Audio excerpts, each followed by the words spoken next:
talk to me a little bit about, without getting into specifics or maybe sharing personal details about people's compensation at your firm, how are you maybe aligning compensation incentives at the level to incentivize people to build rockstar teams, superstar teams? How have you been addressing that challenge? Yeah.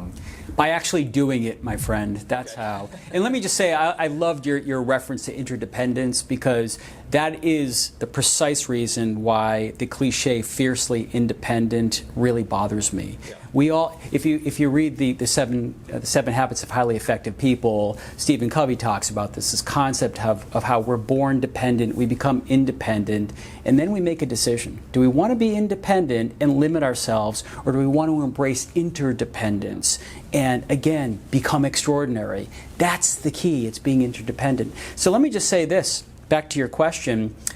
We also believe in some of those models as well, but unlike most other firms, and I know this is anathema to many when I'm about to say something that people are going to hear and say, oh my God, I can't believe they're doing that.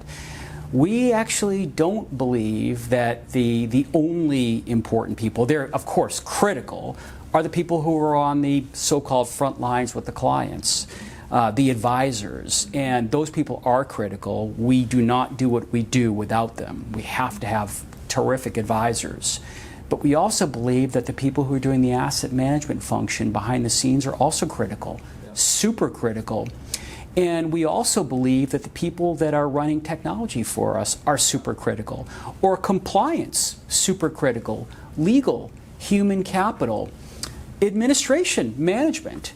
And so we have created a structure that rewards people for different functions that don't all have to do directly with revenue.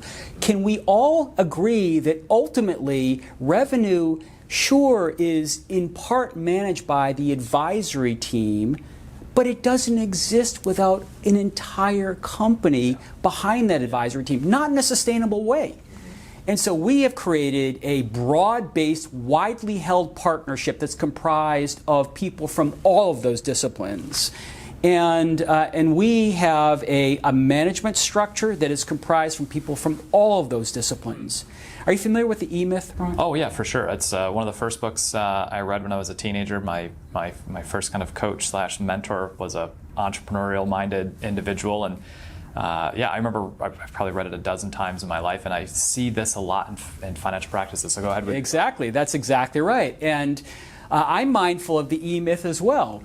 What happens is that in our industry, and it's the same thing, by the way. I love our industry. Yes. It's not. This is not endemic to our industry. This is. You see this in the legal industry. You see it in the accounting industry, the insurance industry. You see it all over the place.